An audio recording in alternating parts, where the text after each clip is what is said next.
For Clause 9, Amendment 9, Lord Moylan.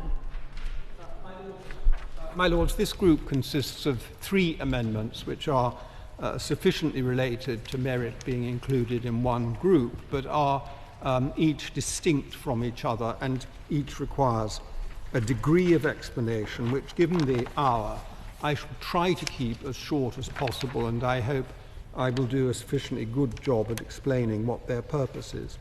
Amendment 9 carries forward the notion of accountability that was contained in the in Amendment 1 relating to the purpose of the bill. Amendment 1 related to the Secretary of State. Amendment 9 places upon a duty upon a local transport authority which is considering a franchising, embarking on a franchising proposal, to make a statement as to what their objectives are in doing so. The franchising process itself is set out in some detail as a result of the amendments here to the Transport Act. I've no quarrel with the process. It's quite elaborate. It involves half a dozen steps, including an external audit. It starts when a local transport authority, singly or jointly, decides to start it. And it concludes when that local transport authority decides whether or not to make the scheme. It's perfectly possible for the local transport authority, perfectly lawful for the local transport authority, having gone through all their process, to reach the conclusion that they should not make the scheme and not therefore proceed with franchising. But at no point does it actually have to say to the public, I mean, it may do this as a matter of politics and local communications, at no point is it required to say to the public what its objective is in doing this, what success is going to look like, what it is trying to achieve.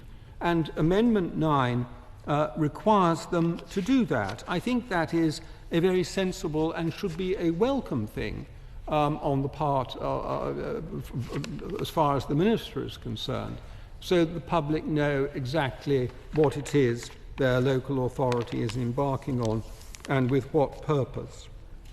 Amendment 12 relates to the effect of the franchising scheme on the incumbent private bus operators, which are companies which have staff, which have to make investment decisions, and so forth.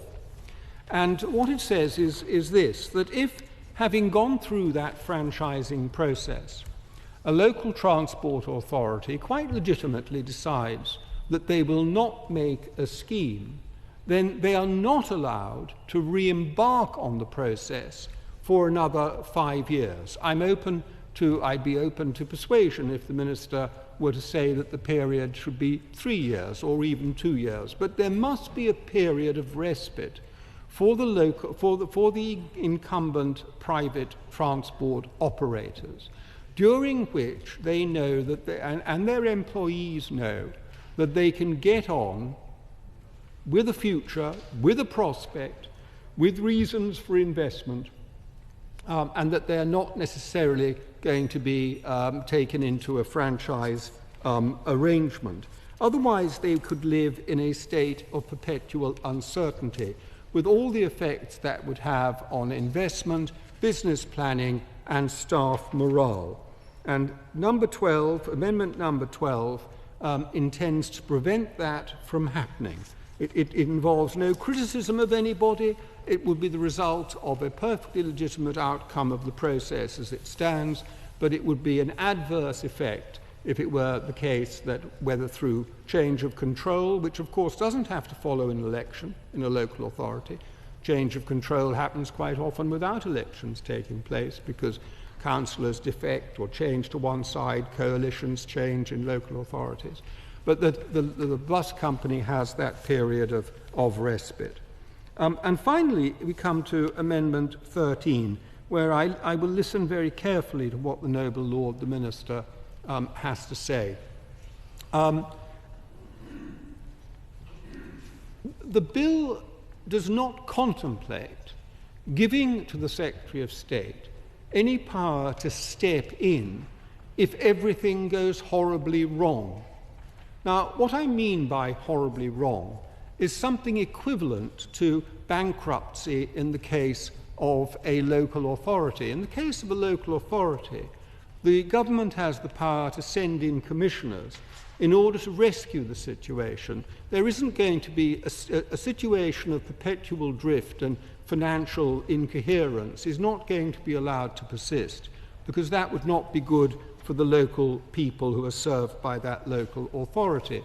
And so commissioners are sent in, and everything is somehow brought back into order so that services and so forth can continue.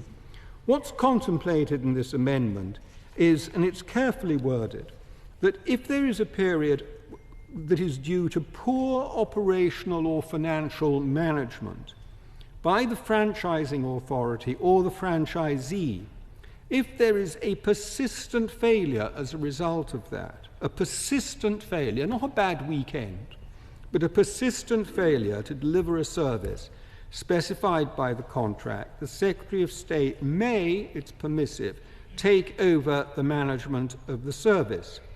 And in exercising this power, he may become the counterparty to the contract, and he will continue to do this until a new contract is let or another permanent solution is found.